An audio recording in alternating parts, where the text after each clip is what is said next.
पेश है 28 नवंबर शुक्रवार सुबह श्रीगंगानगर हनुमानगढ़ जिले की बड़ी खबरें। श्रीगंगानगर के जवाहर नगर थाना क्षेत्र में गांव साधुवाली के नजदीक एक हाइड्रा क्रेन के चालक ने सड़क किनारे खड़ी ट्रैक्टर ट्रॉली में 3 बार टक्कर मारी। ट्रैक्टर ट्रॉली पर 4 युवक मौजूद थे, जिनमें 3 घायल हो गए। इनमें एक युवक ट्रैक्टर ट्रॉली के नीचे दब गया। हालत गंभीर होने के कारण उसे बीकानेर रेफर किया गया है।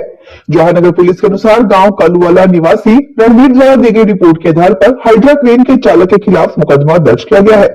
रणवीर ने बताया कि उसकी ट्रैक्टर ट्रॉली मंगलवार शाम को गांव साधुवाली के नजदीक बाईपास मार्ग पर साइड में खड़ी थी, तभी एक हाइड्रा क्रेन वहां पर आई। उसके चालक ने 2 बार ट्रैक्टर ट्रॉली में टक्कर मारी, फिर तीसरी बार टक्कर मारने पर ट्रैक्टर ट्रॉली पलट गई।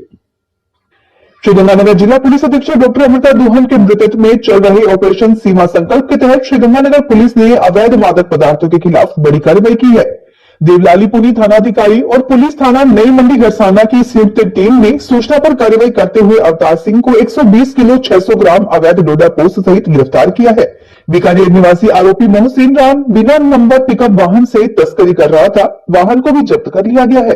पुलिस टीम आरोपी से पूछताछ कर रही है। कार्रवाई में 174 एएसआई चौकी श्रीगंगानगर की विशेष भूमिका रही। श्रीगंगानगर जिले में रावला मंडी के वार्ड नंबर 5 स्थित प्रदीप किराना स्टोर में अज्ञात चोरों ने ताले तोड़कर चोरी की वारदात को अंजाम दिया। सुबह 6 बजे दुकान खोलने पर मालिक को घटना का पता चला। चोर दुकान से घी के डिब्बे, बीड़ी के पुड़े, चाय पत्ती के पैकेट, साबुन, सिगरेट की डब्बियां सहित अन्य परचून का सामान ले गए। गले में रखी करीब 8,000 रुपए की नकदी भी चोरी हो गई। दुकान पर लगे दोनों ताले तोड़कर सामान चुराया गया। पीड़ित ने रावला थाने में मुकदमा दर्ज कराया है, जिस पर पुलिस ने जांच शुरू कर दी है। श्रीगंगानगर जिले की विभिन्न थानों की पुलिस टीमों ने नशीली दवाओं के खिलाफ अभियान तेज करते हुए 3 अलग अलग मामलों में 7 युवकों को गिरफ्तार किया है। पुलिस ने गिरफ्तार आरोपियों के खिलाफ एनडीपीएस एक्ट के तहत मुकदमे दर्ज कर जांच शुरू कर दी है। पुरानी बादी थाना पुलिस ने श्रीकरणपुर रोड पर चक 6 इलाके में बुधवार देर शाम को एक संदिग्ध कार की तलाशी ली। सब इंस्पेक्टर दरिया सिंह के नेतृत्व वाली पुलिस टीम ने कार में सवार मनिंदर सिंह, पुष्पेंद्र सिंह और विजय मेघवाल को कुल 15 ग्राम 78 मिलीग्राम अवैध हेरोइन सहित गिरफ्तार किया। दूसरे मामले में दसिंहपुर थाना की प्रभारी पुलिस इंस्पेक्टर श्रीमती शालू बिश्नोई ने ऋषि सोनी और हरकमल सिंह उर्फ कमल को 13 ग्राम अवैध हेरोइन के अलावा 9300 रुपए की संदिग्ध राशि के साथ पकड़ा। तीसरे मामले में हिंदुमलकोट थाना पुलिस ने प्रतिबंधित नशीली दवा के 1200 कैप्सूल के साथ गुरमेल सिंह और अर्श सिंह को दबोचा। श्रीगंगानगर के रविंद्र पथ स्थित एयू स्मॉल फाइनेंस बैंक शाखा में बड़ा फर्जीवाड़ा सामने आया है।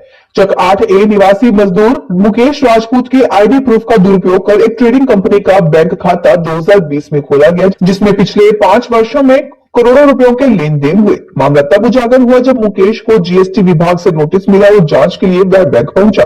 बैंक अधिकारियों ने बताया कि इस खाते के खुलवाने में शामिल कुछ पूर्व कर्मचारी अब शाखा में कार्यरत नहीं है। पीड़ित के मुताबिक उसका एकमात्र खाता पंजाब नेशनल बैंक में है। सदर थाने में मुकदमा दर्ज कर पुलिस जांच कर रही है।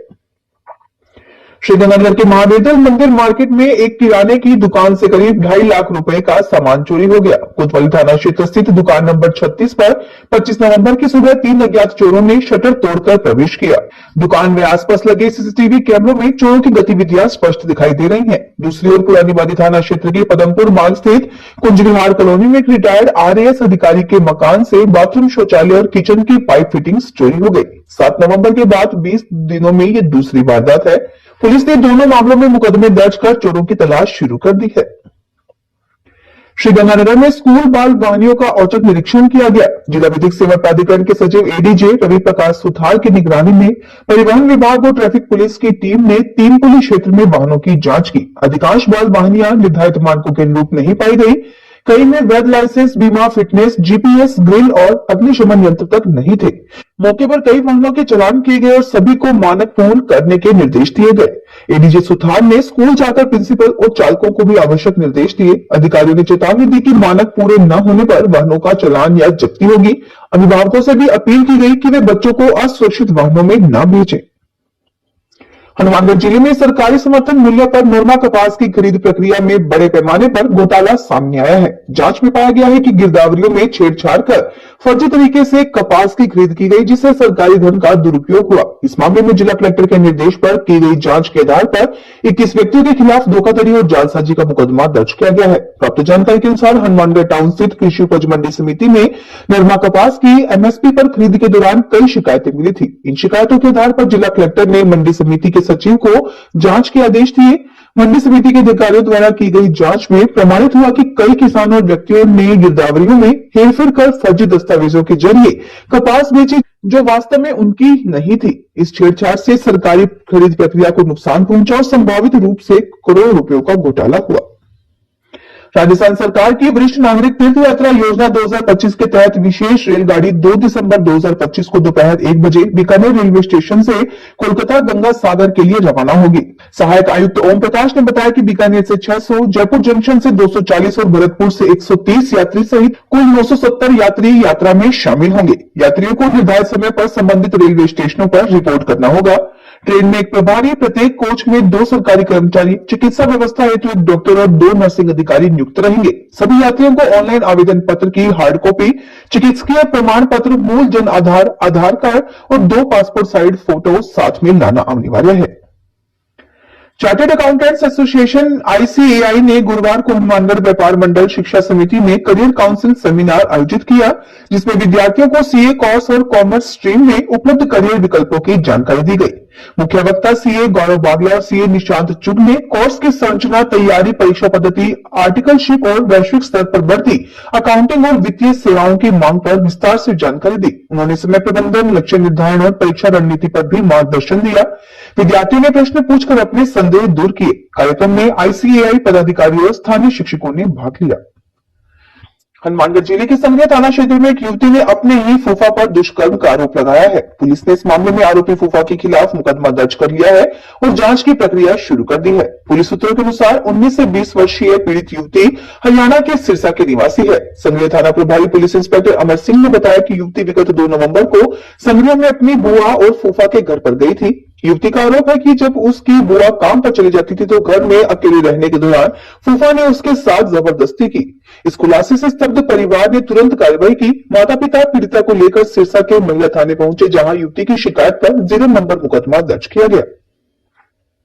श्रीगंगानगर में भाजपा के वरिष्ठ नेता और पूर्व मंत्री सुरेंद्रपाल सिंह टीटी के दामाद के घर चक 42 जीजी में धनतेरस की रात्रि को हुई लूटपाट के प्रयास की बड़ी वारदात में पुलिस ने एक और आरोपी को गिरफ्तार कर लिया है। इस मामले में ये 5वीं गिरफ्तारी है, जो वारदात के मुख्य सूत्रधार का भाई बताया जा रहा है। पुलिस ने आरोपी से लूट की रेकी के लिए इस्तेमाल की गई बुलेट बाइक भी बरामद कर ली है। पुलिस से प्राप्त जानकारी के अनुसार वारदात के मुख्य साजिशकर्ता बॉबी के भाई धर्मप्रीत उर्फ धम्मी को गिरफ्तार किया गया है। आरोपी धर्मप्रीत सिंह अपने ससुराल चक 9G जोधेवाला में छुपा हुआ था। श्रीकानपुर थाने में तैनात एएसआई पवन कुमार को मुखबिर से सूचनाओं के आधार पर दबिश देकर आरोपी को काबू किया गया। श्रीगंगानगर में बसंती चौक के नजदीक साईं मंदिर को जाने वाली रोड पर बाइक सवार कुछ अज्ञात व्यक्तियों द्वारा एक युवक से मारपीट किए जाने की घटना सामने आई है। कोतवाली पुलिस के अनुसार संत कृपाल नगर निवासी कमल विदा ने रिपोर्ट देते हुए बताया कि 21 नवंबर की रात 8:30 बजे वह साईं मंदिर जा रहा था, जब वह पानी वाली टंकी के पास गणपति प्रॉपर्टी डीलर की दुकान के सामने 7-8 लड़के आए। उन्होंने अपने चेहरे ढके हुए थे, सभी उससे मारपीट करने लगे। वह खुद को बचाने के लिए गणपति प्रॉपर्टी दुकान में घुस गया। उक्त लड़कों ने दुकान में आकर भी मारपीट की। पुलिस ने बताया कि घटनास्थल के आसपास लगे सीसीटीवी कैमरों की फुटेज से मारपीट करने वालों का पता लगाया जा रहा है।